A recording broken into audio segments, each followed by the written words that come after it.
Hi there, and welcome to the Anita Chat podcast. I'm your host, Anita Rombo, and this is the podcast for growth-oriented women to have authentic, real talk. Nothing is off the table here, but as an intuitive self-relationship coach, you'll find the content gravitates towards mindset, intentional action, spirituality, and all things wellness. So if you're ready to learn, laugh, show up, and glow up to be the best version of yourself, grab your favorite bevy, settle in, and we've got lots to chat about. Hello, friends, and welcome to another episode of Anita Chat. I hope you are doing well. I can't believe that we are entering mid-November. Time is flying by super fast. November 9th was Diwali, or the Festival of Lights, or Deepavali. It's widely celebrated across the world. And while it has its roots in Hinduism, which is the religion that I identify with, it is a time of joy, unity, and reflection for many people around the world, regardless of their religious or cultural background.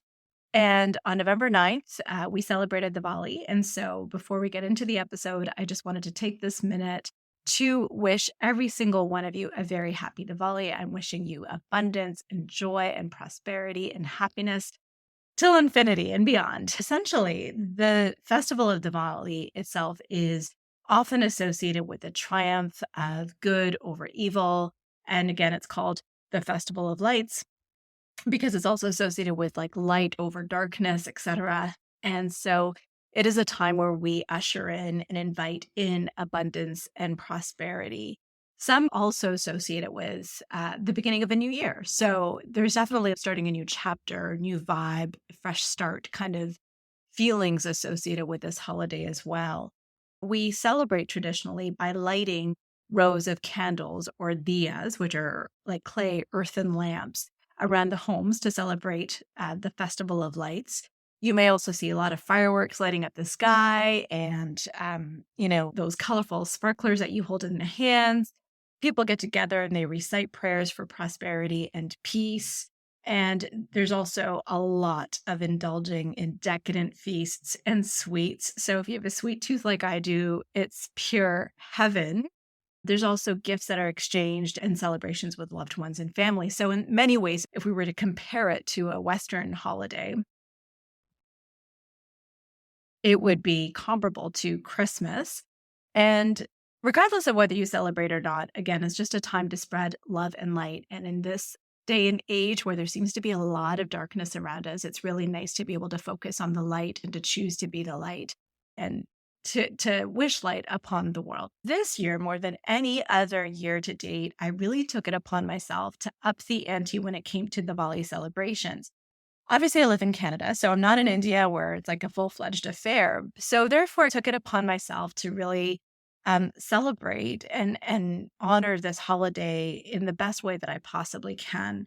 And I feel like that was a bigger deal to me because I'm also married to a non-Indian and therefore raising a fusion family. And any kind of Indian customs or traditions or celebrations that we have are largely a large part of me, right? And my parents, are we passing down that knowledge? Are we creating those traditions within my children so that they can then have a stronger understanding of their ancestry and lineage and where they come from? And maybe they'll pass it down to their children too. So we've always celebrated, and this year was no different. But I did take it upon myself to buy some decorations that were very specific to the holiday and to create an altar that was a little bit more prominent than usual. Anyways, it was a bigger deal at home. And it was really, really, truly beautiful. Really just changed the vibe completely to be able to go the extra mile in terms of decorating our house. My parents came as they usually do, and we had a really lovely time celebrating with them. But there were some interesting nuances that were firsts. One, our next door neighbors, we actually got a new set of neighbors over the summer holidays, and they're also Indian by background, different area of India.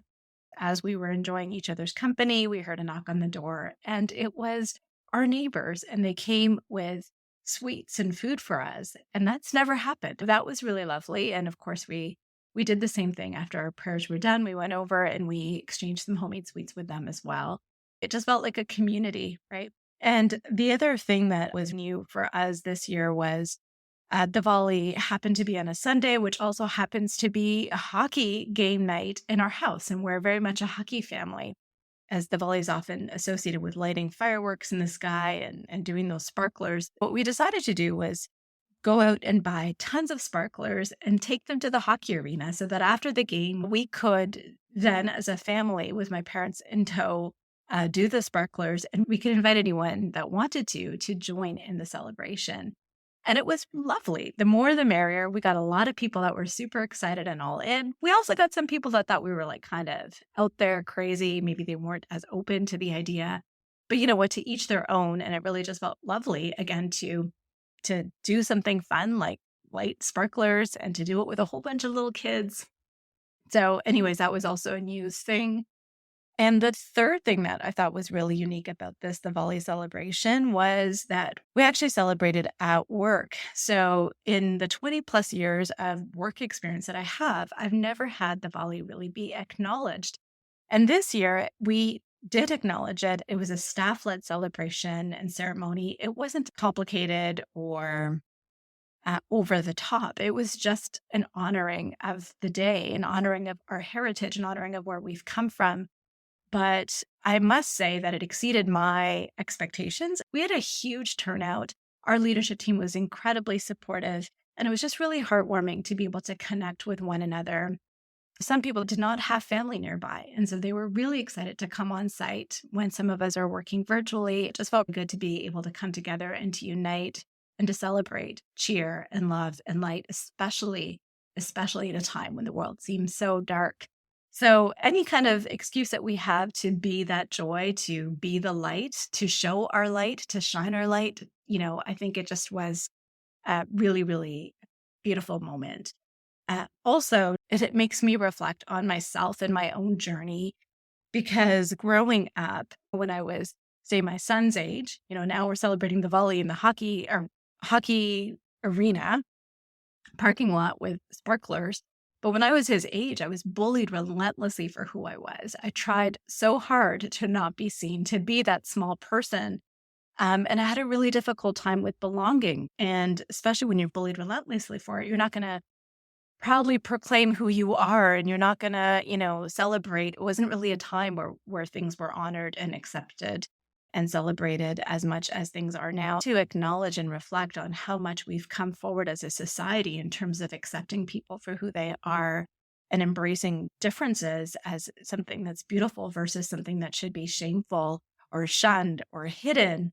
So it was really nice to have this moment, a full circle moment where you could just see how much has changed and you could just see how the world will be so different for my children and for the generations of other Indian children or other marginalized groups moving forward. I mean, not to say that we don't have a long ways to go when it comes to things, but I certainly think that all this emphasis on equity, diversity, and inclusion has made the world a kinder place for a lot of us. Also, when I think about Diwali, I mentioned it's a festival of lights and it has to deal with triumph of good over evil or light over darkness. And it really got me thinking about contrast and how vital contrast is in our life.